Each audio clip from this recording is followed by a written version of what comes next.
إن الحمد لله نحمده ونستعينه ونستغفره ونتوكل عليه ونعوذ بالله من شرور أنفسنا ومن سيئات أعمالنا من يهده الله فلا مضل له ومن يضلل فلا هادي له أشهد أن لا إله إلا الله وحده لا شريك له وأشهد أن محمدا عبده ورسوله أما بعد فقد قال الله تعالى في القرآن العليم والفرقان المجيد أعوذ بالله من الشيطان الرجيم بسم الله الرحمن الرحيم يا أيها الناس اتقوا ربكم الذي خلقكم من نفس واحدة وخلق منها زوجها وبث منهما رجالا كثيرا ونساء واتقوا الله الذي تسألون به والأرحام إن الله كان عليكم يا أيها الذين آمنوا اتقوا الله حق تقاته ولا تموتن إلا وأنتم مسلمون يا أيها الذين آمنوا اتقوا الله وقولوا قولا سديدا يصلح لكم أعمالكم ويغفر لكم ذنوبكم ومن يطع الله ورسوله فقد فاز فوزا عظيما إن أصدق الحديث كتاب الله وخير الهدي هدي محمد صلى الله عليه وسلم وشر الأمور محدثاتها وكل محدثة بدعة وكل بدعة ضلالة وكل ضلالة في النار. அஸ்ஸலாமு அலைக்கும் வரஹ்மத்துல்லாஹி வபரகாத்துஹு. சகோதரிகளே, நிச்சயமாக வார்த்தைகளில் சிறந்தது அல்லாஹ்வுடைய வார்த்தையாகும். வழிகாட்டுதல்களில் சிறந்தது முஹம்மது நபி ஸல்லல்லாஹு அலைஹி வஸல்லம் அவர்களுடைய வழிகாட்டுதலாகும். காரியங்களில் மிகவும் கெட்டது புதிதாக ஏற்படுத்தப்பட்ட விஷயங்களாகும். ஒவ்வொரு புதிதாக ஏற்படுத்தப்பட்ட விஷயமும் வழிகேடாகும். ஒவ்வொரு வழிகேடும் நரகத்தின் பால் இட்டு செல்லும். கண்ணியமிக்க அல்லாஹ்வுடைய நல்லடியார்களே, இந்த அமர்வுல இன்றைய தினம் நாம பார்க்கக்கூடிய தலைப்பு என்ன அப்படின்னு சொன்னா, மிஅராஜ் பயணத்தை பற்றியது. ரஜப் மாதம் 27வது நாள், அன்றைய தினத்துலதான் நாம இன்னைக்கு இருக்கிறோம்.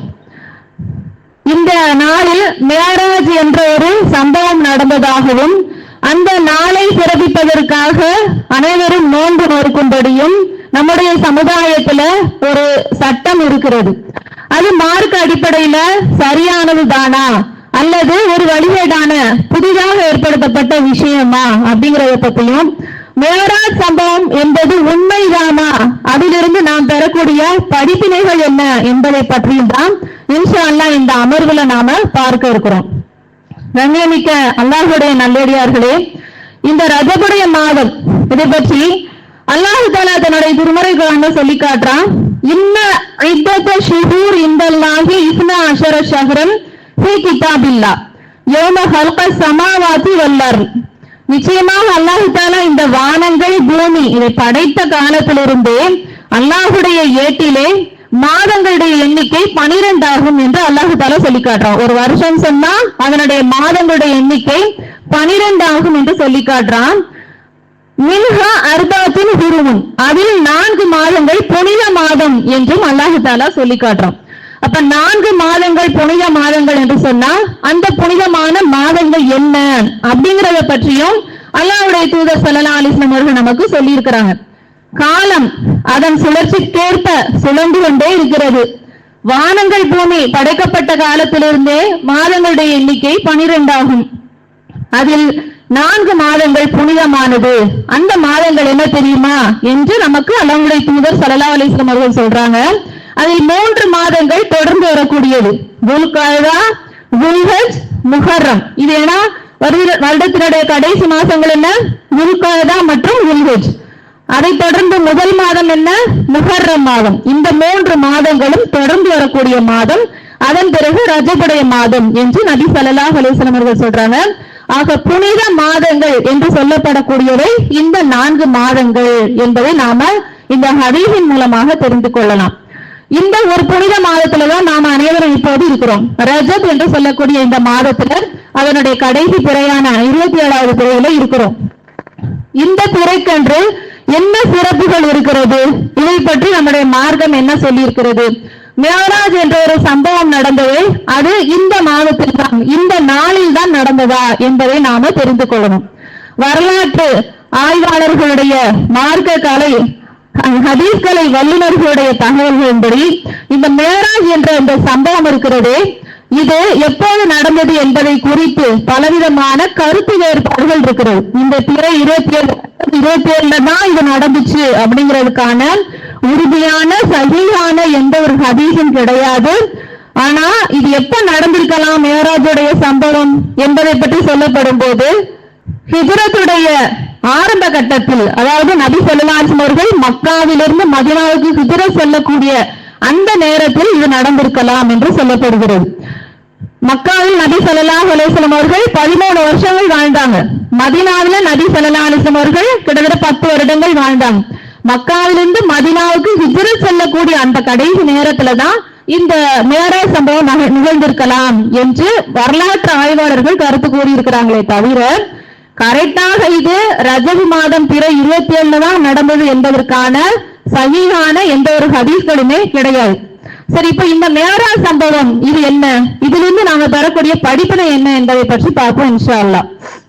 மியராஜ் சம்பவம், இஸ்ரா மியராஜ் என்று அல்லாஹு தாலா குர்ஆன்ல இஸ்ரா என்றும் சொல்லி காட்டுறான். இதை பற்றி அல்லாஹு தாலா குர்ஆன்லயே சொல்லியிருக்கான். இஸ்ரா அப்படின்னு சொன்னா என்ன அர்த்தம் சொன்னா, இரவில் செல்லுதல் அப்படின்னு சொல்லி அர்த்தம். நபி ஸல்லல்லாஹு அலைஹி வஸல்லம் அவர்கள் மக்காவிலிருந்து, அவங்க பிறந்த இடம் என்னது? மக்கா தானே. மக்காவிலிருந்து பைத்துல் முகத்தஸ், அதாவது மஸ்ஜிதுல் அக்ஸா என்ற ஒரு புனித பள்ளிவாசல் இருக்குது, அங்க வரைக்கும் அவங்க ஒரு இரவில் வந்ததற்கு பேரு தான் இஸ்ரா என்று சொல்லப்படும். மியராஜ்னா என்ன அப்படின்னு சொன்னா, மேலேறி செல்லுதல், அதாவது விண்ணுலக பயணம். மஸ்ஜிதுல் அக்ஸாவிலிருந்து 7 வானம் தாண்டி செல்லக்கூடிய அந்த பயணத்திற்கு பேரு தான் மியராஜ். இஸ்ரானா என்ன? மக்காவிலிருந்து மஸ்ஜிதுல் அக்ஸா வரைக்கும் சென்றது. மியராஜ்னா என்ன? மஸ்ஜிதுல் அக்ஸாவிலிருந்து 7 வானம் தாண்டி நபி ஸல்லல்லாஹு அலைஹி வஸல்லம் அவர்கள் சென்றது. இதற்குத்தான் மார்க்கத்துல இஸ்ரா மியராஜ் என்று சொல்லப்படுகிறது. இந்த சம்பவங்கள் நடந்தது அனைத்துமே உண்மை. ஏன்னா அல்லாஹ் தஆலா குர்ஆன்லயே சொல்லி காட்டுறான் இந்த சம்பவத்தை பத்தி. சூரா பனி இஸ்ராயீலுடைய முதல் வசனத்திலே சொல்லி காட்டுறான், 17:1. சுப்ஹானல்லதி அஸ்ரா பி அப்திஹி லைலன் மினல் மஸ்ஜிதில் ஹராமி இலல் மஸ்ஜிதில் அக்ஸா அல்லதி பாரக்னா ஹவ்லஹு லினுரியஹு மின் ஆயாத்தினா இன்னஹு ஹுவஸ் ஸமீஉல் பஸீர் என்று சொல்லி காட்டுறான். அதாவது அல்லாஹ் தஆலா மிக பரிசுத்தமானவன். அவன் எப்படிப்பட்டவன் தெரியுமா? தன்னுடைய அடியாரை மஸ்ஜிதுல் அக்ஸாவில், மஸ்ஜிதுல் ஹராமிலிருந்து மஸ்ஜிதுல் அக்ஸா வரை ஒரு இரவில் அழைத்து சென்றான். அந்த மஸ்ஜிதுல் அக்ஸா எப்படிப்பட்டது தெரியுமா? அதனுடைய எல்லைகளை நாம் அபிவிருத்தி செய்வதாக ஆக்கியிருக்கிறோம். நிச்சயமாக அல்லாஹ் தஆலா செவியுறுபவனாகவும் பார்ப்பவனுமாகவும் இருக்கிறான் என்று சொல்லி காட்டுறான். இந்த வசனத்துல அல்லாஹ் இஸ்ரா சம்பவத்தை பற்றி சுட்டி காட்டுகிறான். மேலும் மியராஜ் சம்பவத்தை பற்றி ஒன் நஜ்மி இதா ஹவா என்று சொல்லக்கூடிய சூரத்து நஜ்ம் அத்தியாயத்திலையும் சில வசனங்கள்ல சொல்லி காட்டுறான்.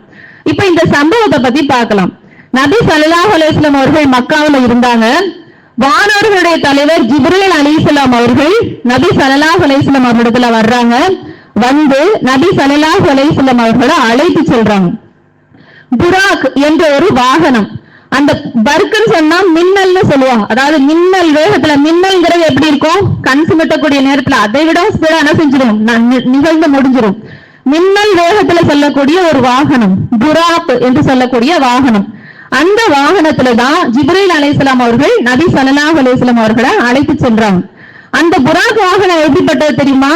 அதனுடைய அளவை பற்றி சொல்லப்படும் போது அது கோவேரி கழுதையை விட சிறியதாகவும் குதிரையை விட பெரியதாகவும் இருக்கக்கூடியது என்று ஹதீஸ்கள்ல சொல்லப்பட்டிருக்கு. அந்த அளவுக்கு ஒரு மீடியமான ஒரு கோவேரி கழுதை, ஒரு கழுதை, ஒரு குதிரை, இதுதான் அந்த காலத்துல பயன்படுத்தப்பட்ட வாகனங்கள். அந்த அளவிற்குள்ள ஒரு வாகனமாக இந்த புராக் வாகனம் இருந்தது. இதனுடைய ஸ்பீடு எவ்வளவு அப்படின்னு சொன்னா, பார்வை அதனுடைய ஒரு எட்டானது, இப்ப நாம ஒரு ஸ்டெப் வைக்கிறோம்னு சொன்னா ஒரு அடி வைப்போம். இந்த புராக் வாகனத்தினுடைய ஒரு ஸ்டெப் என்னன்னு சொன்னா, பார்வை முடியும் தூரம் தான் ஒரு ஸ்டெப். நாம இப்ப எவ்வளவு தூரம் பார்க்கிறோமோ, பார்க்கக்கூடிய அந்த பார்வையினுடைய முடிவும் தூரம் தான் எனது அந்த புராக் வாகனத்தினுடைய ஒரு ஸ்டெப். அப்படிப்பட்ட வேகமாக பயணிக்கக்கூடிய அந்த புராக் வாகனத்துல கிட்டத்தட்ட ஒரு சில வினாடிகளிலேயே நபி ஸல்லல்லாஹு அலைஹி வஸல்லம் அவர்கள் மக்காவிலிருந்து மஸ்ஜிதுல் அக்ஸா என்ற பள்ளிவாசலுக்கு அந்த வாகனத்துல ஜிப்ரீல் அலைஹிஸ்ஸலாம் அவர்கள் அழைத்து சென்றாங்க. இப்ப மஸ்ஜிதுல் அக்ஸா பள்ளிவாசல் வந்தாச்சு. அங்க அந்த புராக் வாகனத்தை பள்ளிவாசலினுடைய வளையத்தில் கட்டி போட்டுவிட்டு அதில் உள்ள தொட போறாங்க. அங்க நபி ஸல்லல்லாஹு அலைஹி வஸல்லம் அவர்களும் அவர்களுக்கு முன்னாடி அனுப்பப்பட்ட அத்தனை நபிமார்களும் இருக்கிறாங்க. அத்தனை நபிமார்களுக்கும் இமாமாக நின்று நபி ஸல்லல்லாஹு அலைஹி வஸல்லம் அவர்கள் 2 ரக்காத் தொழுகையை நிகழ்த்துறாங்க. தொழுகையும் முடிந்து விட்டது. தொழுகை முடிந்ததற்கு பிறகு ஜிப்ரீல் அலைஹிஸ்ஸலாம் அவர்கள் வர்றாங்க. அவர்கள் கையில ஒரு ட்ரே கொண்டு வர்றாங்க.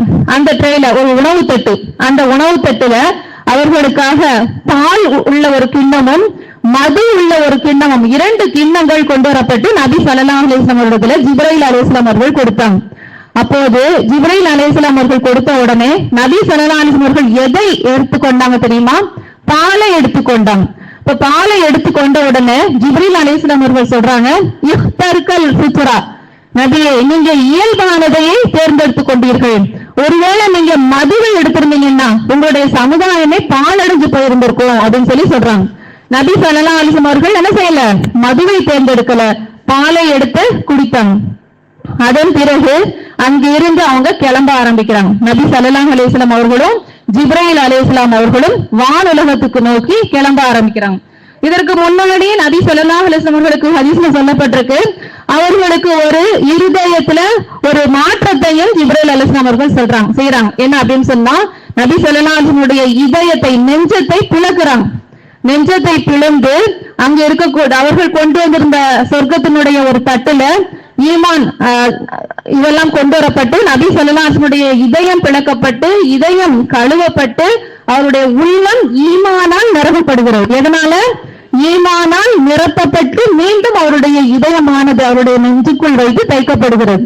ஒரு மிகப்பெரிய ஒரு பிரயாணத்துக்கு செல்லக்கூடியதற்காக அல்லாஹு தஆலா ஏற்றதாக அவருடைய அந்த இதயத்தை என்ன செய்யறான்? அல்லாஹு தஆலா மாற்றி அமைக்கிறான்.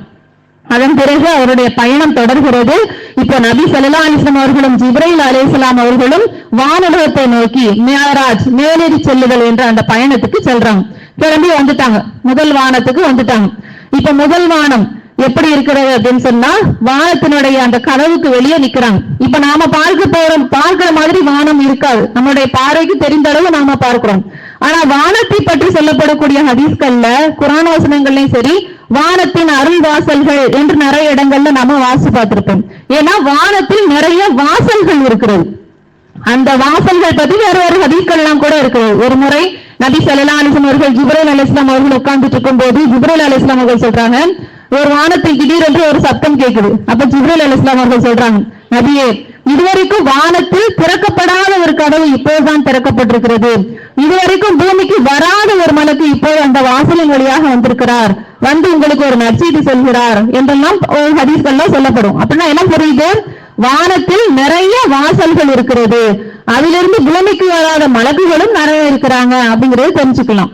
இப்ப வானத்தினுடைய வாசல் வழியாக வாசலுக்கு வர்றாங்க. முதல் வானத்தினுடைய வாசலுக்கு வந்த உடனே ஜிப்ரீல் அலைஹிஸ்ஸலாம் அவர்கள் வானத்தினுடைய கதவை திறங்க அப்படின்னு சொல்றாங்க. ஏன்னா அவங்க மேலுலகத்துக்கு அவங்க என்ன செய்யணும்? மேராஜ் செல்லணும். அதனால முதல் வானத்தை திறங்க அப்படின்னு சொல்லி சொல்றாங்க. அந்த வானத்துல காவலர்கள் இருக்கிறாங்க, மற்ற மலக்குமார்கள் இருக்கிறாங்க. அந்த மலக்குமார்கள் கேட்கிறாங்க, யார் வந்திருக்கிறீங்க அப்படின்னு சொல்லி கேட்கிறாங்க. அப்ப எங்க சொல்றாங்க? ஜிப்ரீல் அலைஹிஸ்ஸலாம் அவர்கள் வந்திருக்கிறேன்னு சொல்றாங்க. உங்களுடன் வேறு யாரும் வந்திருக்கிறாரா அப்படின்னு அந்த மாணவர் கேட்கிறாங்க. ஆம், என்னுடன் முகமது வந்திருக்கிறாரு சொல்றாங்க. முகமது அழைக்கப்பட்டிருக்கிறாரா என்று அந்த மலக்கு கேட்கிறாங்க. ஜிப்ரீல் அலைஹிஸ்ஸலாம் அவர்கள் சொல்றாங்க, ஆம் அழைக்கப்பட்டிருக்கிறாங்க அப்படின்னு சொல்றாங்க. இப்ப இவ்வாறு ஒரு பாருங்க, ஒரு அல்லாஹ் தஆலா எப்படி அந்த வானத்தினுடைய அமைப்பை யாருனாலும் வரலாம், யாரெல்லாம் போலாம் இல்ல, ஜிப்ரீல் அலைஹிஸ்ஸலாம் அவர்களுக்கும் கண்ணியமிக்க தூதர் முஹம்மது நபி ஸல்லல்லாஹு அலைஹி வஸல்லம் அவர்களுமே அங்கு சென்றாலும் கதவினுடைய வாசல்கள் திறக்கப்பட்டு அனுமதி இருந்தா மட்டும்தான் அவரால் என்ன செய்ய முடியும்? வானுலகத்தை நோக்கி செல்ல முடியும். அப்படியான ஒரு அமைப்பை அல்லாஹ் தஆலா என்ன செஞ்சிருக்கிறான்? வச்சிருக்கிறான். அப்ப முதல் வானத்துக்கு அவங்க என்ன செஞ்சிடறாங்க? வந்துடுறாங்க. வானத்தினுடைய கதவுகள் திறக்கப்பட்டு முதல் வானத்துக்குள்ள நுழைஞ்சிடுறாங்க. முதல் வானத்துக்குள்ள நுழைகிறாங்க.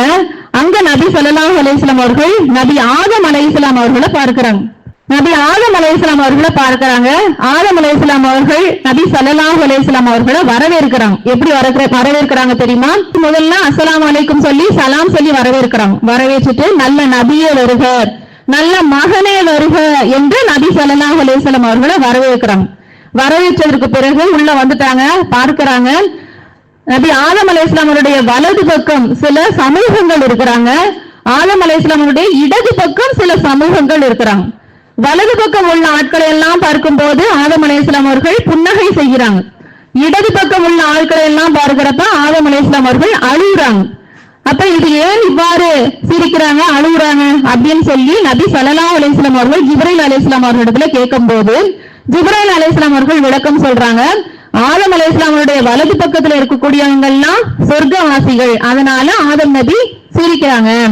இடது பக்கம் இருக்கக்கூடிய சமூகங்கள் எல்லோரும் நரகவாசிகள், அதனால அவர்களை பார்க்கும்போது அழுதாங்க அப்படின்னு சொல்லி அந்த விளக்கத்தை சொல்றாங்க. அதன் பிறகு முதல் வானம் முடிஞ்சாச்சு. முதல் வானம் முடிஞ்சதற்கு பிறகு அங்கிருந்து இரண்டாவது வானத்துக்கு சொல்றாங்க. அங்கேயும் வானத்தினுடைய கதவு தட்டப்படுகிறது. வானத்தில் அங்கேயும் காவலர் இருக்கிறாங்க. யாருன்னு கேக்குறாங்க, ஜிப்ரீல்னு சொல்றாங்க. உங்களுடன் வேறு யார் இருக்கிறாருன்னு கேக்குறாங்க. முஹம்மது இருக்கிறாருன்னு சொல்றாங்க. அவர் அழைக்கப்பட்டிருக்கிறாரான்னு கேக்குறாங்க. ஆம் சொல்றாங்க. அதன் பிறகு வானத்தினுடைய இரண்டாவது வானத்தினுடைய கதவு திறக்கப்பட்டு இரண்டாவது வானத்திற்கு நபி ஸல்லல்லாஹு அலைஹி வஸல்லம் அவர்களும் ஜிப்ரீல் அலைஹிஸ்ஸலாம் அவர்களும் நுழைறாங்க. உள்ள வந்ததுக்கு பிறகு அங்க யாரு இருக்கிறாங்க அப்படின்னு சொன்னா நபி யஹ்யா அலைஹிஸ்ஸலாம் அவர்களும் நபி ஈசா அலைஹிஸ்ஸலாம் அவர்களும் இருக்கிறாங்க. இவங்க ரெண்டு பேரும் பத்தி நபி அவர்கள் சொல்லும் போது இவங்க சிற்றன்னையின் பிள்ளைகள் அப்படின்னு சொல்றாங்க. அதாவது ஈசா அலைஹிஸ்ஸலாம் அவருடைய தாயாரும் யஹ்யா அலைஹிஸ்ஸலாம் அவருடைய தாயாரும் சகோதரிகள், அதனால இவங்க யாரு சிற்றன்னை பெரியன்னையினுடைய பிள்ளைகள் அப்படின்னு சொல்லி சொல்றாங்க. இவங்க ரெண்டு பேரும் அங்க இருக்கிறாங்க. இவங்க ரெண்டு பேரும் நபி ஸல்லல்லாஹு அலைஹி வஸல்லம் அவர்களை பார்த்ததும் சலாம் கூறி அவர்களை வரவேற்கிறாங்க.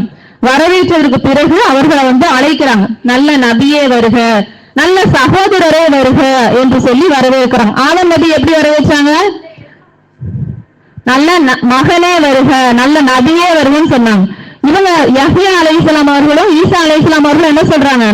நல்ல சகோதரரே வருக, நல்ல நபியே வருக என்று சொல்லி வரவேற்கிறாங்க. இப்ப இரண்டாவது வானத்துக்கு வந்துட்டாங்க. வந்ததற்கு பிறகு அங்கெல்லாம் பார்க்கிறாங்க. பார்த்து முடிச்சு கடந்து மூன்றாவது வானத்துக்கு சொல்றாங்க. அதே போல அனுமதி எல்லாம் கேட்கப்படுது. மூன்றாவது வானத்திற்கு நுழைகிறாங்க. மூன்றாவது வானத்துல நபி யூசுப் அலைஹிஸ்ஸலாம் அவர்கள் இருக்கிறாங்க. அவர்களும் நபி ஸல்லல்லாஹு அலைஹி வஸல்லம் அவர்களுக்கு சலாம் சொல்லி நல்ல நபியே வருக, நல்ல சகோதரரே வருக என்று சொல்லி வரவேற்கிறாங்க.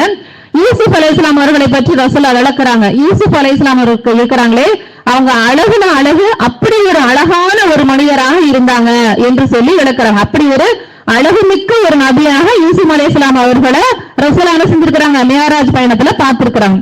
அதன் பிறகு நான்காவது வானத்துக்கு செல்றாங்க. அங்க இத்ரீஸ் அலைஹிஸ்ஸலாம் அவர்கள் சொல்றாங்க. இந்த ஹதீஸ ரசூலுல்லாஹ் விளக்கும் போது சொல்றாங்க, இத்ரீஸ் அலைஹிஸ்ஸலாம் அவர்களை பற்றி சொல்லும் போது வரஃபஅஹு மகானன் அலியா, நாம் அவரை உயர்ந்த இடத்தில் உயர்த்தினோம் என்று சொல்லி அல்லாஹ் தஆலா சொல்லி காட்டுறான் அப்படின்னு சொல்லி நபி ஸல்லல்லாஹு அலைஹி வஸல்லம் அவர்கள் இத்ரீஸ் அலைஹிஸ்ஸலாம் அவர்களுடைய சிறப்பை பத்தி சொல்றாங்க. அவ்வளவு ஒரு உயர்வான ஒரு நபி, சிறந்த நபி என்று சொல்றாங்க. இத்ரீஸ் அலைஹிஸ்ஸலாம் அவர்களும் நபி ஸல்லல்லாஹு அலைஹி வஸல்லம் அவர்களை நல்ல நபியே வருக, இத்ரீஸ் அலைஹிஸ்ஸலாம் அவர்களும் நபி ஸல்லல்லாஹு அலைஹி வஸல்லம் அவர்களை வரவேற்கிறாங்க. அதன் பிறகு ஐந்தாவது வானத்துக்கு சொல்றாங்க. அங்க ஹாரூன் அலைஹிஸ்ஸலாம் அவர்கள் இருக்கிறாங்க. அவர்களும் சலாம் கூறி நல்ல நபியே வருக, நல்ல சகோதரரே வருக என்று வரவேற்கிறாங்க. அவர்களை கடந்து ஆறாவது வானத்துக்கு சொல்றாங்க. அங்க நபி மூசா அலைஹிஸ்ஸலாம் அவர்களை பார்க்கிறாங்க. நபி மூசா அலைஹிஸ்ஸலாம் அவர்களும் அவ்வாறே வரவேற்கிறாங்க. வரவேற்று முடித்து நபி ஸல்லல்லாஹு அலைஹி வஸல்லம் அவர்களை கடந்து செல்லும் போது மூசா அலைஹிஸ்ஸலாம் அவர்கள் அழுகுறாங்க. அப்ப அவர்களிடத்துல காரணம் கேட்கப்படுது. எதற்காக நபி மூசா அலைஹிஸ்ஸலாம் அவர்கள் அழுதாங்க அப்படின்னு சொல்லி கேட்கிறப்ப மூசா அலைஹிஸ்ஸலாம் அவர்கள் சொல்றாங்க, இதோ இந்த முகமது இருக்கிறாங்களே, எனக்கு பிறகு அனுப்பப்பட்ட ஒரு இளைஞர். ஆனா இவருடைய சமுதாயத்துல சொர்க்கம் செல்லக்கூடியவர்களுடைய எண்ணிக்கை இருக்கிறாங்களே, அவங்க மிக அதிகமான மக்கள் இருக்கிறாங்க. ஆனா இவருக்கு முன்னாடியே அனுப்பப்பட்ட தூதர் நான். என்னுடைய சமுதாயத்துல சொர்க்கம் செல்லக்கூடிய மக்களுடைய எண்ணிக்கை குறைவாகத்தான் இருக்கிறாங்க என்று சொல்லி அழுதாங்க. அப்ப அவருடைய கவலை எப்படி இருக்கு பாத்தீங்களா? மூசா அலைஹிஸ்ஸலாமுடைய கவலை. தான் இப்ப சொர்க்கவாசி தான். அவங்க மூசா அலைஹிஸ்ஸலாம் சரி எப்படியோ நான் வாழ்ந்த காலத்துல உபதேசம் பண்ண, நிறைய பேர் சொர்க்கம் போனாங்க, நிறைய பேர் நரகம் போனாங்க அப்படின்னு அவங்க என்னுடைய கடமை முடிஞ்சிச்சுன்னு அவங்க இருக்கல. ஆனாலும் தன்னுடைய சமுதாயத்துல மக்கள் எவ்வளவு பேர் நரகத்துக்குரியவர்களாக இருக்கிறாங்களே அப்படின்னு நினைச்சு என்ன செஞ்சிருக்கிறாங்க? மூசா அலைஹிஸ்ஸலாம் அவர்கள் அழக்கூடியவர்களாக இருந்திருக்கிறாங்க. அதன் பிறகு 7வது வானத்திற்கு வர்றாங்க. அங்க இப்ராஹிம் அலைஹிஸ்ஸலாம் அவர்களை சந்திக்கிறாங்க. அவர்களும் ரசூலுல்லாஹ்வுக்கு சலாம் கூறி நல்ல மகனே வருக, நல்ல நபியே வருகன்னு சொல்றாங்க. இவங்களும் மகனே தான் சொல்றாங்க. ஏன்னா இவங்களும் யாரு தான்? தந்தை என்ற ஸ்தானத்திலிருந்து உள்ளவங்க தான். இப்ராஹிம் அலைஹிஸ்ஸலாமுடைய வழித்தோன்றல்கள்ல உள்ளவங்க தான் முஹம்மது நபி ஸல்லல்லாஹு அலைஹி வஸல்லம் அவங்க. அதனால இவங்க எப்படி வரவேற்றாங்க? நல்ல மகனே வருக, நல்ல நபியே வருக என்று சொல்லி வரவேற்றாங்க, சலாம் சொன்னாங்க. அதன் பிறகு இப்போ இப்ராஹிம் அலைஹிஸ்ஸலாம் அவர்கள் நபி ஸல்லல்லாஹு அலைஹி வஸல்லம் அவரிடத்துல சொல்றாங்க, முஹம்மதே, நீங்க உங்களுடைய சமுதாயத்திற்கு என்னுடைய முஹம்மன் சலாமை நீங்கள் எத்தி வையுங்கள் என்று சொல்லி இப்ராஹிம் அலைஹிஸ்ஸலாம் அவர்கள் சொல்றாங்க. அதன் பிறகு ஒரு குறிப்பையும் சொல்றாங்க, முஹம்மதே, நிச்சயமாக சொர்க்கம் இருக்கிறதே, அதனுடைய மண் சிறந்த மண்ணாகும், அது கஸ்தூரியானது, அது மனம் மிக்கது, சுவையான நீரை கொண்டது. சொர்க்கம் சுவையான நீரை கொண்டது. அதனுடைய செடிகள், அதனுடைய நடுகைகள் எல்லாம் என்ன தெரியுமா? சுபஹானல்லாஹ், அல்ஹம்துலில்லாஹ், அல்லாஹு அக்பர் என்பதாகும் என்று சொன்னாங்க. அப்ப சொர்க்கத்தை பற்றி ஒரு சின்ன ஒரு ஹின்ஸை என்ன செய்யறாங்க? இப்ராஹிம் அலைஹிஸ்ஸலாம் அவர்கள் நபி ஸல்லல்லாஹு அலைஹி வஸல்லம் அவரிடத்துல சொல்றாங்க. அதன் பிறகு இப்போ இதுல இருந்து என்ன தெரியுது? இந்த சுபஹானல்லாஹ், அல்ஹம்துலில்லாஹ், அல்லாஹு அக்பர் போன்ற இந்த திக்ருக்களை நாம் அதிகமாக சொல்வது சொர்க்கத்தில் நாம் நடக்கூடிய நடுகைகள், செடிகள் என்பதை நாம் என்ன செய்யலாம்? புரிந்து கொள்ளலாம். அப்ப இந்த திக்ருக்களை நாம என்ன செய்யணும்? அதிகமாக சொல்லக்கூடியவர்களாக இருக்கணும். அதன் பிறகு இந்த சம்பவத்தை நபி ஸல்லல்லாஹு அலைஹி வஸல்லம் அவர்கள் மக்களிடத்துல சொல்லும் போது ஒரு செய்தி சொல்றாங்க. என்ன அப்படின்னா, இப்ராஹிம் அலைஹிஸ்ஸலாம் அவருடைய தோற்றத்தை பற்றி சொல்றாங்க. ரசூலுல்லாஹ் தன்னுடைய தோழர்களிடத்துல சொல்றாங்க, இப்ராஹிம் அலைஹிஸ்ஸலாம் அவருடைய தோற்றம் எப்படிப்பட்டது தெரியுமா? உங்களுடைய தோழருடைய தோற்றம் போன்றதுதான் சொல்றாங்க. அப்படின்னா யாரு தோழர்? யாரு? நபி ஸல்லல்லாஹு, ரசூலுல்லாஹ்வே தன்னுடைய தோழர்கிட்ட சொல்றாங்க, இப்ராஹிம் நபியுடைய தோற்றம் எப்படி தெரியுமா? உங்களுடைய தோழர், அதாவது என்னுடைய முஹம்மது நபி அவர்களுடைய தோற்றம் போன்றதுதான் என்று சொல்றாங்க. ஏன்னா அவங்க நேர்ல பாத்துட்டாங்கல்ல, அதனால. அப்ப இவ்வாறு 7 வானங்கள்லையும் நபி ஸல்லல்லாஹு அலைஹி வஸல்லம் அவர்களை எல்லா நபிமார்களும் வரவேற்று அவருடைய நபித்துவத்தையும் ஏற்று என்ன செஞ்சாங்க? கொண்டாங்க. அதன் பிறகு 7 வானம் முடிந்து அதன் பிறகு மீண்டும் சொல்றாங்க, நபி ஸல்லல்லாஹு அலைஹி வஸல்லம் அவர்களும் ஜிப்ரீல் அலைஹிஸ்ஸலாம் அவர்களும் 7 வானத்தையும் தாண்டி சிதறத்துல் முன்தஹா என்ற ஒரு இடத்துக்கு செல்றாங்க. சிதறா அப்படின்னு சொன்னா இலந்தை மரம் என்று அர்த்தம். முன்தஹா என்று சொன்னால் வானத்தினுடைய எல்லை என்று அர்த்தம். அப்ப சிதறத்துல் முன்தஹா என்றால் வானத்தினுடைய எல்லையில் இருக்கக்கூடிய ஒரு இலந்தை மரம். அந்த மரத்துக்கு என்ன செய்யறாங்க? அழைத்து சொல்றாங்க. அந்த மரத்தினுடைய பழங்கள் எப்படி இருக்கும் தெரியுமா? ஹஜர் நாட்டு பானைகள் போல இருக்கும் என்று சொல்றாங்க. ஹஜர் என்பது ஒரு நாடு, அந்த நாட்டினுடைய பானைகள், குடங்கள் போல அந்த இளமை மரத்தினுடைய பழங்கள் இருக்கும் என்று சொல்றாங்க. இப்ப பானை சைஸ்ல என்ன இருக்குமா? பழங்கள் இருக்குமா? அது மட்டும் இல்லாம அந்த மரத்தினுடைய இலைகள் யானையினுடைய காதுகளை போன்று இருக்கும். யானை காது எவ்வளவு பெருசா இருக்கும், அந்த மாதிரி இலைகள் பெரிதாக இருக்கும். அந்த சிதறத்துல் முன்தஹா அந்த மரத்தில் சில மாற்றங்கள் ஏற்பட்டுச்சு. எப்போன்னு சொன்னா, அதில் தங்கத்தாலான வண்ணத்து பூச்சிகள் வந்து அமர்ந்ததும் அதனுடைய பலவிதமான நிறங்களோட அந்த மரமானது தோற்றமளித்தது, பிரகாசம் அடைந்தது என்று நபி ஸல்லல்லாஹு அலைஹி வஸல்லம் சொல்றாங்க. அப்ப அந்த மரம் எவ்வளவு அழகாக அந்த வானத்தினுடைய எல்லையில ஜொலித்துக் கொண்டிருந்தது அப்படிங்கிறத அதனுடைய அழகை பற்றி சொல்லக்கூடிய ஒரு சம்பவமாக இது இருக்கு. அதன் பிறகு ஜிப்ரீல் அலைஹிஸ்ஸலாம் அவர்களை நபி ஸல்லல்லாஹு அலைஹி வஸல்லம் அவர்கள் அவருடைய உண்மையான தோற்றத்தில் பார்க்கிறாங்க. அந்த சிதறத்துல் முன்தஹா அந்த மரத்துக்கு பக்கத்துல ஜிப்ரீல் அலைஹிஸ்ஸலாம் அவர்கள் தன்னுடைய தோற்றத்தை, உண்மையான தோற்றத்தை அவர்களுக்கு காட்டுறாங்க. அப்ப காட்டும் போது அதை பற்றி அல்லாஹ் தஆலா சூரா அன்-நஜ்ம் அத்தியாயத்துல சொல்லி காட்டுறான், மிர்ரத்தின் ஃபஸ்தவா. ஜிப்ரீல் இருக்கிறாங்களே, அவங்க உறுதியானவங்க, இயல்பான வடிவில் தோன்றினார்கள். அவங்களுடைய ஒரிஜினல் தோற்றம் இருக்குல்ல, அந்த தோற்றத்துல தோன்றினார்கள். வஹுவ பில் உஃபுகில் அலா, அடிவானத்தில் இருக்கும் நிலையில் அவங்க காட்சியளித்தாங்க. அடிவானத்தை மறைக்கக்கூடிய, வானத்தை மறைக்கக்கூடிய அளவுக்கு அவருடைய தோற்றம் இருந்தது. சும்மா தனா ஃபதல்லா, பிறகு ஜிப்ரீல் அலைஹிஸ்ஸலாம் அவர்கள் நபி ஸல்லல்லாஹு அலைஹி வஸல்லம் அவர்களை நெருங்கி வந்தார்கள்.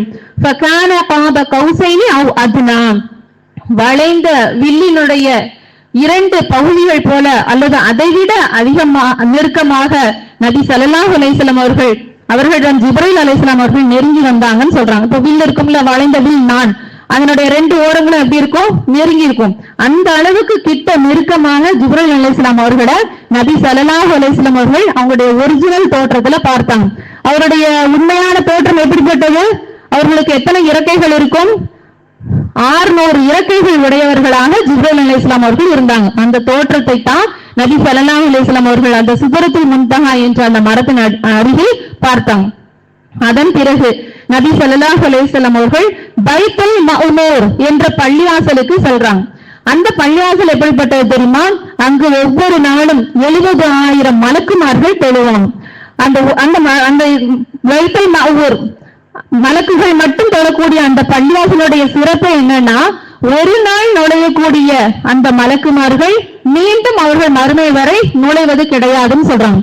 ஒவ்வொரு நாளும் 70,000 மலக்குமார்கள் அந்த பள்ளிவாசல்ல தொழுவாங்க அப்படின்னு சொன்னா, அப்ப மலக்குமாருடைய எண்ணிக்கை எவ்வளவு மிக அதிகம். எத்தனை பலாயிரக்கணக்கான கோடிகள் வானபூமி படைக்கப்பட்ட நாள்ல இருந்து, மலக்குமார்கள் படைக்கப்பட்ட நாள்ல இருந்து இப்ப வரைக்கும், இன்னும் கியாமத் நாள் வரைக்கும் ஒவ்வொரு நாளும் 70,000 மலக்குமார்கள் அந்த பைத்துல் மஅமூர் பள்ளிவாசல்ல தொழுறாங்க அப்படின்னு சொன்னா, அப்ப எவ்வளவு அதிகமான எண்ணிக்கையில மலக்குமார்கள் இருக்கிறாங்க அப்படிங்கிறதையும் தெரிந்து கொள்ளலாம்.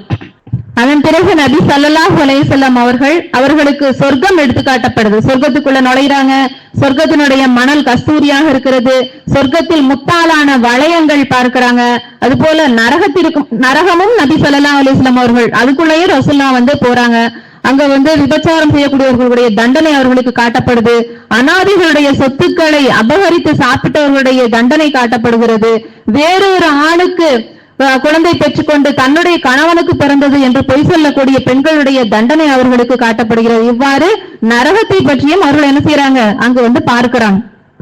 சொர்க்கமும் நரகம் பார்த்து முடித்ததற்கு பிறகு அதன் பிறகு அல்லாஹை சந்திக்கிறாங்க. நபி ஸல்லல்லாஹு அலைஹி வஸல்லம் அவர்கள் இப்போ அல்லாஹ்விடத்துல சொல்றாங்க. ஒரு திரைக்கு பின்னால் இருந்து அல்லாஹ் தஆலா நபி ஸல்லல்லாஹு அலைஹி வஸல்லம் அவர்களிடத்துல பேசுறான். அல்லாஹ் தஆலா 3 விஷயங்களை நபி ஸல்லல்லாஹு அலைஹி வஸல்லம் அவர்களுக்கு அந்த மிஅராஜ் பயணத்துல கொடுக்கிறான். 3 விஷயங்கள் என்ன அப்படின்னு சொன்னா, முதலாவது பக்ரா என்ற அத்தியாயத்தினுடைய இறுதி வசனங்கள். பக்ரா சூரா இருக்குல்ல, சூரத்துல் பக்ராவினுடைய இறுதி வசனங்கள் மிஅராஜ் பயணத்தின் போதுதான் நபி ஸல்லல்லாஹு அலைஹி வஸல்லம் அவர்களுக்கு அருளப்பட்டது. அதன் பிறகு 50 நேர தொழுகைகளை அல்லாஹ் தஆலா நபி ஸல்லல்லாஹு அலைஹி வஸல்லம் அவர்களுக்கு கடமையாக ஆக்குறான். மூணாவதாக அல்லாஹ் தஆலா ஒரு விஷயம் சொல்றான். என்ன அப்படின்னு சொன்னா, நபியே, உங்களுடைய உம்மத்துல யார் எந்த ஒரு இணையும் வைக்காம அல்லாஹ்வை சந்திக்கிறாரோ, அவருடைய வாழ்க்கையில எந்த ஒரு இணையும் வைக்காம அல்லாஹ்வுக்கு எந்த ஒரு ஷிர்க்கும் செய்யாம அல்லாஹ்வை சந்திக்கிறாரோ, அவர் பெரும்பாவங்கள் செய்திருந்தாலும் கூட அல்லாஹ் தஆலா நாடினால் அவருடைய பாவங்கள் அனைத்தையும் மன்னித்து அவரை சொர்க்கத்தில் நுழைவிக்க செய்வான். அப்படிங்கிற இந்த 3 தகவல்களும் நபி ஸல்லல்லாஹு அலைஹி வஸல்லம் அவர்களுக்கு அல்லாஹ் தஆலா மிஅராஜ் பயணத்துல கொடுக்கிறான். இந்த 3ஐயும் பெற்றுக்கொண்டாச்சு. இப்ப 50 நேர தொழுகைகள் அவர்களுக்கு விதிச்சிருக்கிறான் அல்லாஹ் தஆலா. விதியிலே எழுதப்பட்டது என்ன? 50 நேர தொழுகைகள். இந்த 3 விஷயங்களையும் பெற்றுக்கொள்றாங்க. அதன் பிறகு இப்ப ரிட்டர்ன் வர்றாங்க. நபி ஸல்லல்லாஹு அலைஹி வஸல்லம் அவர்கள் வர்றாங்க. ஜிப்ரீல் அலைஹிஸ்ஸலாம் அவர்கள் கூட்டிட்டு வர்றாங்க. இப்ப 7வது வானம் வர்றாங்க. மீண்டும் 6வது வானத்துக்கு வர்றாங்க. 6வது வானத்துல யார் இருக்கிறாங்க? நபி மூசா அலைஹிஸ்ஸலாம் அவர்கள். மூசா அலைஹிஸ்ஸலாம் அவர்கள் கேட்கிறாங்க, முகமது அவர்களே, அல்லாஹ் தஆலா உங்களுக்கு எதனை கடமையாக்கி இருக்கிறான் என்று கேட்டாங்க. 50 நேர தொழுகைகளை அல்லாஹ் கடமையாக்கி இருக்கிறான்னு சொல்றாங்க. 50 நேர தொழுகைகளா? உங்களுடைய உம்மத்தினர் நிச்சயமாக தொழுவதற்கு சக்தி பெற மாட்டார்கள். அல்லாஹ்விடத்துல போங்க, இதை குறைக்கிட்டு வாங்கன்னு சொல்றாங்க. உடனே நபி ஸல்லல்லாஹு அலைஹி வஸல்லம் அவர்கள் ஜிப்ரீல் அலைஹிஸ்ஸலாம் அவருடைய முகத்தை பார்க்கிறாங்க. இவங்க சொல்றாங்களே போலாமா அப்படிங்கிற மாதிரி பாக்குறாங்க. அப்ப ஜிப்ரீல் அலைஹிஸ்ஸலாம் அவர்கள் சொல்றாங்க, போலாம், வாங்க போலான்னு சொல்லி மீண்டும் அழைச்சிட்டு போறாங்க. மீண்டும் 6வது வானத்திலிருந்து 7வது வானம் மறுபடியும் எல்லாம் கிராஸ் பண்ணி அல்லாஹ்வை சந்திக்கிறாங்க. இப்ப அல்லாஹ் தஆலா இடத்துல முஹம்மது நபி ஸல்லல்லாஹு அலைஹி வஸல்லம் குறைத்து கேட்கிறாங்க தொழுகைகளை. அப்ப அல்லாஹ் தஆலா அதுல ஒரு 10 வேளைகளை குறைக்கிறான். 50 வேளையிலிருந்து 40 வேளை ஆகிறது. இப்ப 40 வேளை தொழுகைகளோட மீண்டும் வர்றாங்க. மூசா அலைஹிஸ்ஸலாம் அவர்களை சந்திக்கிறாங்க. உங்களுடைய உம்மத்தினர் 40 நேர தொழுகைகள்லாம் தொழ மாட்டாங்க, இன்னும் குறைச்சிட்டு வாங்கன்னு சொல்றாங்க. மீண்டும் அல்லாஹ் இடத்துல வர்றாங்க. 40ஆகுது, 30ஆகுது, 20ஆகுது, 10ஆகுது, 5 ஆயிருச்சு. 5 நேர தொழுகைகளை பெற்றுக்கொண்டு மீண்டும் மூசா அலைஹிஸ்ஸலாம் அவரிடத்துல வர்றாங்க. மூசா நபி கேட்கிறாங்க, எத்தனை வக்துன்னு சொல்லி கேட்கும்போது 5 வக்து தொழுகை. உன்னுடைய உம்மத்தினர் 5 நேர தொழுகைகளையும் தொழுவதற்கு சக்தி பெற மாட்டாங்க, நீங்க இன்னும் போய் குறைச்சிட்டு வாங்கன்னு சொல்றாங்க. சுப்ஹானல்லாஹ். இப்ப மூசா அலைஹிஸ்ஸலாம் அவர்கள் எப்படி நம்முடைய சமுதாயத்தை விளங்கி வச்சிருக்கிறாங்க அப்படின்னு சொல்லி தெரிஞ்சுக்கலாம். ஏன்னா இந்த 5 நேர தொழுகைகளையும் தொழாத மக்களாகத்தான் நம்முடைய உம்மத்துல நிறைய மக்கள் என்ன செய்யறாங்க, இருக்கிறாங்க. அப்ப அவங்க சொன்ன மாதிரியே இவங்க என்ன செய்யறாங்கன்னா சொல்றாங்க, நபி ஸல்லல்லாஹு அலைஹி வஸல்லம் சொல்றாங்க, நான் இதுக்கு மேலேயே என்னுடைய ரப்பிடத்துல சென்று இதையும் குறைத்துட்டு வர்றதுக்கு நான் வெக்கப்படுறேன் அப்படின்னு சொல்லி சொல்றாங்க. நிச்சயமாக நான் இதனை பொருந்தி கொள்றேன், என்னை நேசிக்கக்கூடிய மக்களும் இதனை பொருந்தி கொள்வார்கள் என்று சொல்றாங்க ரசூல்லா. அதன் பிறகு அந்த 5 நேர தொழுகைகளோடய அவங்க சொல்லும் போது இப்போ அல்லாஹ் தஆலா ரசூல்லாவை அழைக்கிறான், முகமதே 5 நேர தொழுகைகளை நீங்கள் பெற்றுக் கொண்டீர்கள். 50 வக்து தொழுகை என்பது விதி, என்னுடைய விதியில் எந்த மாற்றமும் கிடையாது. இந்த 5 வக்து தொழுகையானது 50 நேர தொழுகைக்கு சமம் என்று சொல்றாங்க. இப்போ ஒவ்வொரு தொழுகைக்கும் 10 நன்மைகளாக 50 வேளை தொழுகைக்கு இந்த 5 வேளை தொழுகைகளும் சமம் என்று அல்லாஹ் தஆலா என்ன செய்யறான், நபி ஸல்லல்லாஹு அலைஹி வஸல்லம் இடத்துல சொல்றான். இவ்வாறாக 5 நேர தொழுகைகளையும் அவர்கள் பெற்றுக்கொண்டு மீண்டும் நபி ஸல்லல்லாஹு அலைஹி வஸல்லம் அவர்கள் வர்றாங்க. இப்ப வந்தாச்சு. இப்ப நபி ஸல்லல்லாஹு அலைஹி வஸல்லம் அவர்கள் வரக்கூடிய இந்த சமயத்துல மீண்டும் அவர்கள் ஊருக்கு வரணும்ல. இது அனைத்துமே ஒரே இரவுல நடந்துச்சு. 7 வானம் தாண்டி செல்லக்கூடிய அத்தனை நிகழ்வுகளும் ஒரே இரவில் நடந்துச்சு. நடந்து உடனே மீண்டும் அவர்கள் மக்காவை நோக்கி வர்றாங்க. மக்காவிற்கு வரும்போது அங்க ஒரு பூமியில ஒரு வியாபார கூட்டத்தை பார்க்கிறாங்க. அந்த வியாபார கூட்டத்திலிருந்து ஒரு ஒட்டகம் மட்டும் வழி தவறி வேறொரு திசையில் போறதையும் நபி ஸல்லல்லாஹு அலைஹி வஸல்லம் கவனிக்கிறாங்க. அதையும் நோட் பண்ணிக்கிட்டாங்க. அதன் பிறகு ஊருக்கு வந்தாச்சு, மக்காவுக்கு வந்துட்டாங்க, வீட்டுக்கு வந்துட்டாங்க. இப்ப அபு தாலிப் அவர்களை சந்திக்கிறாங்க. அவருடைய மனைவி ஃபாத்திமா, அபு தாலிப் அவருடைய மனைவி ஃபாத்திமா அவர்களையும் சந்திக்கிறாங்க. அவர்களிடத்துல நடந்த விஷயத்தெல்லாம் சொல்றாங்க.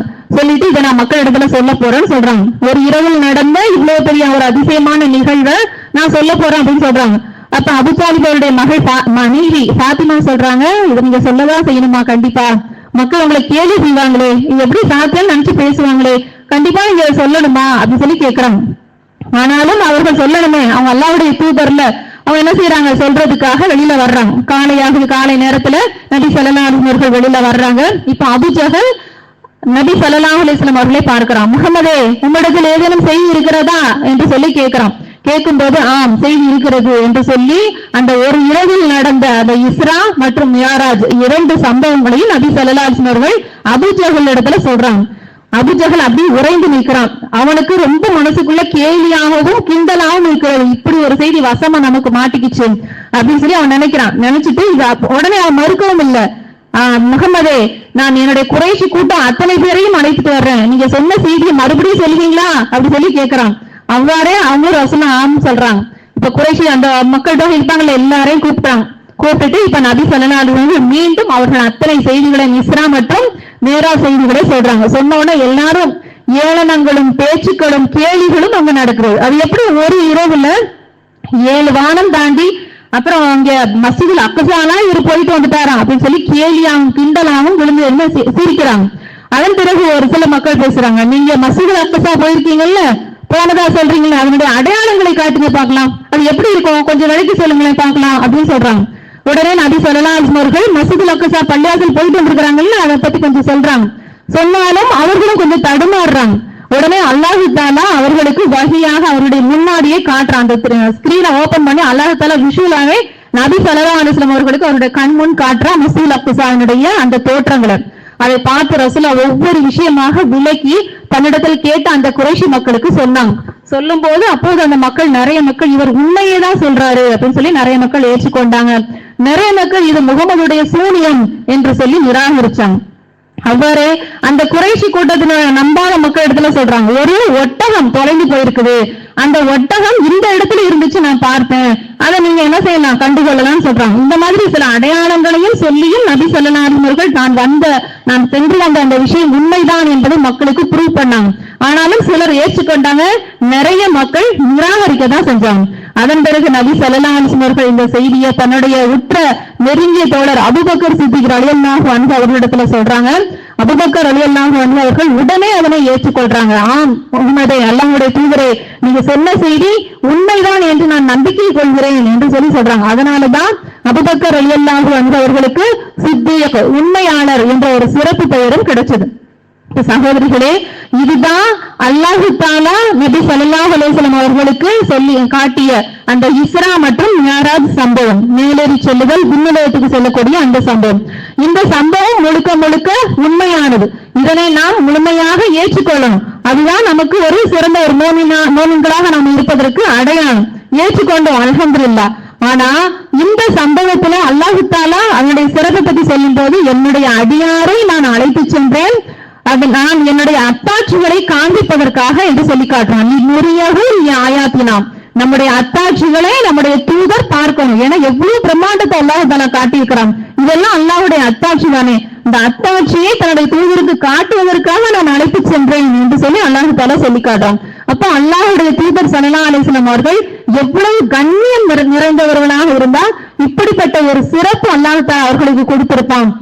அல்லாஹ் தாலா ரசூலுல்லாஹ்வுக்கு கொடுத்த கண்ணியத்தினுடைய ஒரு சிறப்பு பரிசுதான் என்னது, இந்த மியராஜ் அப்படிங்கிற இந்த பயணம். இதுல அல்லாஹ் தாலா நமக்கு கொடுத்திருக்க கூடியது 3 செய்திகளும் சொன்னேன். 3 செய்திகள் என்னெல்லாம்? ஒண்ணு பக்ராவினுடைய கடைசி வசனங்கள், 2வது 5 வேளை தொழுகைகளை நமக்கு இந்த சம்பவத்தில் தான் நமக்கு கடமையாக்கப்பட்டுச்சு. அதன் பேரிலிருந்து தான் நாம என்ன செய்யறோம், இந்த 5 வேளை தொழுகைகளை தொழுது கொண்டிருக்கிறோம். இந்த தொழுகைகளுக்கு ஏராளமான சிறப்புகள் நன்மைகள் இருக்கிறது. மறுமை நாளில் ஒரு அடியானத்தில் கேட்கப்படக்கூடிய முதல் கேள்வியே தொழுகையை பற்றியதுதான் என்று நபி ஸல்லல்லாஹு அலைஹி வஸல்லம் சொல்றாங்க. 3வது செய்தி என்ன, யார் அல்லாஹ்வுக்கு எந்த ஒரு இணையும் வைக்காம இருக்கிறாரோ, அல்லாஹ்வை சந்திக்கும் போது அவர் பெரும்பாவங்கள் செய்திருந்தாலும் கூட அல்லாஹ் தஆலா நாடினால் அந்த பாவங்களையும் மன்னித்து அவருக்கு சொர்க்கத்தை கொடுப்பதாக அல்லாஹ் தஆலா சொல்லியிருக்கிறான். இப்ப இந்த 3 விஷயங்களும் தான் இந்த மியராஜின் மூலமாக நமக்கு கிடைத்த சிறப்பு ஒரு நற்செய்தியான விஷயங்கள். ஆனா இன்றைய நாள்ல இந்த ரஜபு பிற 27வது இன்றைய இரவுல நம்முடைய மக்கள் செய்யக்கூடிய விஷயம் என்ன அப்படின்னு சொன்னா, இன்றைய தினத்தை சிறப்பித்து அதற்காக ஒரு நோன்பு வைப்பது. அந்த நோன்பு வைக்கிறதாக இருந்தா அதனை அல்லாஹ்வுடைய தூதர் ஸல்லல்லாஹு அலைஹி வஸல்லம் அவர்கள் நமக்கு சொல்லியிருக்கணும். ரஜப் மாதம் இந்த 27ல நீங்க நோன்பு வைங்க அப்படின்னு சொல்லியிருக்கணும். நபி ஸல்லல்லாஹு அலைஹி வஸல்லம் அவர்கள் இந்த மியராஜ் சம்பவம் முடிந்ததற்கு பிறகுமே 10 வருஷங்கள் உயிரோட வாழ்ந்திருந்தாங்க. மதீனா காலகட்டம்லாம் வாழ்ந்திருந்தாங்க. அப்ப அந்த 10 வருடத்துல ஒரு முறை கூட மியராஜ் ரஜப் பிற 27ல ஒரு நோன்பு இருக்கு, இது வைங்க, இதுக்கு இவ்வளவு சிறப்பு இருக்கிறது என்று நபி ஸல்லல்லாஹு அலைஹி வஸல்லம் அவர்கள் சொல்லல. நபி ஸல்லல்லாஹு அலைஹி வஸல்லம் அவர்களும் அப்படி ஒரு நோன்பை வைப்பதாக எந்த ஒரு ஆதாரபூர்வமான ஹதீஸும் இல்லை. நபி ஸல்லல்லாஹு அலைஹி வஸல்லம் தோழர்கள் இருக்கிறாங்க, சஹாபாக்கள், அவர்களும் தோழர்களும் வைத்திருக்கிறாங்களா இந்த நோன்பு அப்படின்னு சொன்னா அது பற்றிய எந்த ஒரு ஆதாரபூர்வமான செய்திகளும் இல்லை. அடுத்து தாபியன்கள் வைத்திருக்கிறாங்களா இல்ல, சஹாபிய பெண்மணிகள் வைத்திருக்கிறாங்களா இல்ல. அப்ப அல்லாஹ்வுடைய தூதர் ஸல்லல்லாஹு அலைஹி வஸல்லம் அவர்களை வைத்திராத இந்த நோன்பை இப்போது நம்முடைய சமுதாயத்தில் இருக்கக்கூடிய மக்கள் இந்த மியராஜ் என்ற ஒரு நோன்பு, இந்த இரவை சிறப்பித்து நாங்க இப்படி வைக்கிறோம் அப்படின்னு சொல்லி வைக்கிறாங்களே, இதற்கு அல்லாஹ்வுடைய தூதரிடமிருந்து ஏதாவது ஒரு அனுமதி இருக்கிறதா? அப்படி எந்த ஒரு அனுமதியுமே இல்லை. இல்ல சும்மாதானே இருக்கிறோம், ஒரு நோன்பு வச்சாங்க, எவ்வளவு பெரிய ஒரு சிறப்பான ஒரு இரவு, இதுல இந்த விஷயம் எல்லாம் நடந்திருக்கலாம்ல, வச்சாதான் என்ன, சும்மாதானே இருக்கிறோம், அதுக்கு ஒரு நாங்க நோன்பு வச்சா என்ன அப்படின்னு சொல்லி சிலர் யோசிக்கலாம். ஆனா மார்க்கத்தை பொறுத்த வரைக்கும் எந்த ஒரு இபாதத்தாக இருந்தாலும் அது அல்லாஹ்வுடைய தூதர் ஸல்லல்லாஹு அலைஹி வஸல்லம் அவர்கள் நமக்கு சொல்லி இருந்தாதான் அது இபாதத். அவங்க சொல்லாம நாமளே ஒரு விஷயத்தை செஞ்சோம்னு சொன்னா அதுக்கு பேர் என்ன, பித்அத், வழிகேடு. இன்ன அஸ்தகல் ஹதீஸ் கிதாபுல்லாஹ் வ கைரல் ஹதீஸ் ஹதீ முஹம்மத் ஸல்லல்லாஹு அலைஹி வஸல்லம் வ ஷர்ரல் உமூரி முஹ்தஸாத்துஹா வ குல்ல முஹ்தஸத்தின் பித்ஆ வ குல்ல பித்ஆத்தின் ضلاலா வ குல்ல ضلالத்தின் ஃபின்னார். அதாவது ரசூலுல்லாஹ் சொல்லாத அந்த விஷயங்கள் அனைத்துமே வழிகேடு, வழிகேடுகள் அனைத்தும் நரகத்தின் பக்கம் இட்டு செல்லும் என்று நபி ஸல்லல்லாஹு அலைஹி வஸல்லம் அவர்களே சொல்லி இருக்கிறாங்க. அப்ப புதிதாக நாமளா என்ன செய்யக்கூடாது, எந்த ஒரு விஷயத்தையும் செய்து கொள்ள கூடாது. மேலும் ரசூலுல்லாஹ் சொல்றாங்க, மன் அஹ்தஸ ஃபீ அம்ரினா ஹாதா மா லைஸ மின்ஹு ஃபஹுவ ரத்துன். யார் இந்த மார்க்கத்துல இல்லாத ஒரு விஷயத்தை, நான் சொல்லித்தராத ஒரு விஷயத்தை அவங்களாகவே விரும்பி நன்மை என்று செய்கிறார்களோ ஃபஹுவ ரத்துன், அது நிராகரிக்கப்படும் என்று ரசூலுல்லாஹ் சொல்லியிருக்கிறாங்க. அப்ப அப்படி இருக்க அல்லாஹ்வுடைய தூதர் ஸல்லல்லாஹு அலைஹி வஸல்லம் கட்டளை இல்லாம, அவருடைய அனுமதி இல்லாம நாம் எந்த ஒரு சிறப்பான நோன்புகளையும் என்ன செய்யக்கூடாது, வைக்கவே கூடாது. அப்படி வைக்கிறதாக இருந்தா ரசூலுல்லாஹ் நமக்கு என்ன செஞ்சிருப்பாங்க, காட்டி தந்திருப்பாங்க. இப்போ அதே போல நபி ஸல்லல்லாஹு அலைஹி வஸல்லம் சொல்லக்கூடிய ஒரு விஷயம் என்னன்னா, மறுமை நாள்ல கௌசர் என்ற ஒரு தடாகம் இருக்கிறது. அந்த தடாகம் அவ்வளவு நீளமான, அதனுடைய நடை தூரம் என்ன சொன்னா 1 மாத காலம் நடக்கக்கூடிய அளவுக்கு தூரமான ஒரு கௌசர் அப்படிங்கிற ஒரு தடாகம். அந்த தடாகத்துல தங்கத்தாலும் வெள்ளியினாலுமான கோப்பைகள்லாம் அடுக்கப்பட்டிருக்கும். அந்த கௌசருடைய நீரானது எப்படி இருக்குன்னு சொன்னா பாலை விட வெண்மையானதாகவும் தேனை விட இனிமையானதாகவும் இருக்கும் அப்படின்னு சொல்லி நபி ஸல்லல்லாஹு அலைஹி வஸல்லம் அவர்கள் சொல்றாங்க. அப்ப அப்படிப்பட்ட அந்த தண்ணீரை மறுமை நாள்ல யார் ஒரு மனிதர் குடிக்கிறாரோ அவருக்கு தாகமே ஏற்படாது என்று நபி ஸல்லல்லாஹு அலைஹி வஸல்லம் அவர்கள் சொல்றாங்க. ஏன்னா மறுமை நாளினுடைய அந்த நாளினுடைய அளவு எத்தனை ஆண்டுகள், 50,000 ஆண்டுகள். ஒரு நாளினுடைய அளவு 50,000 ஆண்டுகளுக்கு சமமான நாள். அந்த நாள்ல அந்த கௌசர்ல நாம கொஞ்சம் தண்ணி குடிச்சோம்னு சொன்னா மறுமை நாள் முழுக்க நமக்கு என்ன இருக்காது, தாகமே இருக்காது. அப்படிப்பட்ட அந்த நாள்ல தண்ணீரை அருந்துவதற்காக ரசூலுல்லாஹ்வுடைய உம்மத்திலிருந்து மக்கள் எல்லாம் வருவாங்க. ரசூலுல்லாஹ் சொல்றாங்க, என்னுடைய மக்களே, நான் உங்களுக்காக கௌசருக்கு முன்னாடியே சென்று உங்களுக்கு தண்ணீர் புகட்ட காத்திருப்பேன்னு சொல்றாங்க. அவ்வாறு காத்திருக்கக்கூடிய சமயத்துல அங்க வரக்கூடிய மக்களை மலக்குமார்கள் தடுத்து நிறுத்தி அதுல குடிக்காதீங்கன்னு சொல்லி விரட்டுவாங்க. அப்ப ரசூலுல்லாஹ் சொல்லுவாங்க, அவர்கள் என்னுடைய உம்மத்தினராச்சே, அவர்களையே விரட்டுறீங்க அப்படின்னு சொல்லி கேக்குறாங்க. அப்ப அங்க இருக்கக்கூடிய மலக்குகள் சொல்றாங்க, இந்த மக்கள் உமக்கு பின்னாடி என்ன செய்தார்கள் என்று நபியே உமக்கு தெரியுமா?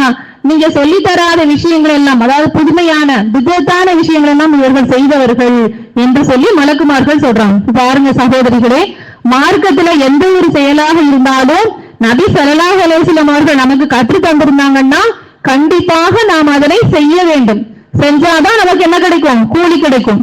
செய்யலன்னு சொன்னா தண்டனைகள் கிடைக்கும். ஆனா ரசூலுல்லாஹ் சொல்லாத விஷயங்களை நாமே நன்மை என்று சொல்லி செய்தாலும் அப்போதும் மறுமையில நமக்கு எந்த ஒரு பாக்கியமும் கிடைக்காது. மாறாக இந்த கௌசர் தடாகத்துல கூட அவங்களால நீரருந்த முடியாது. வழிகேட்டை செய்தவர்கள் அனைவரும் நரகத்துக்குரியவர்களாக ஆகிவிடுவாங்க. அல்லாஹ் பாதுகாக்கும். அதனால இந்த மேராஜ் 27 அன்றுதான் நடந்தது என்பதற்கான, ரஜப் 27 தான் நடந்தது என்பதற்கான எந்த ஒரு ஆதாரமும் கூட கிடையாது. அப்படியே இன்றைக்குதான் நடந்திருந்தாலும் கூட இன்றைய நாளை சிறப்பித்து அல்லாஹ்வுடைய தூதர் ஸல்லல்லாஹு அலைஹி வஸல்லம் அவர்கள் எந்த ஒரு நோன்பும் வைத்ததும் கிடையாது. நமக்கு வையுங்க என்று சொல்லி கட்டளையிட்டதும் இல்லை. அப்படி ஒரு சகியான ஹதீஸ்களும் இல்லை. அதனால மார்க்கத்துல இல்லாத விஷயங்களை நாம் செய்யக்கூடாது. இந்த மேராஜிலிருந்து நாம் பெறக்கூடிய அந்த படிப்பினைகளை உணர்ந்து அதிகமான நன்மைகளை செய்யக்கூடியவர்களாக இருக்கணும் இன்ஷா அல்லாஹ். நன்மையான விஷயங்களை அதிகமாக நாம செய்யக்கூடியவர்களாக இருக்கணும். தீமையான விஷயங்களை விட்டு விலகக்கூடியவர்களாக இருக்க வேண்டும்.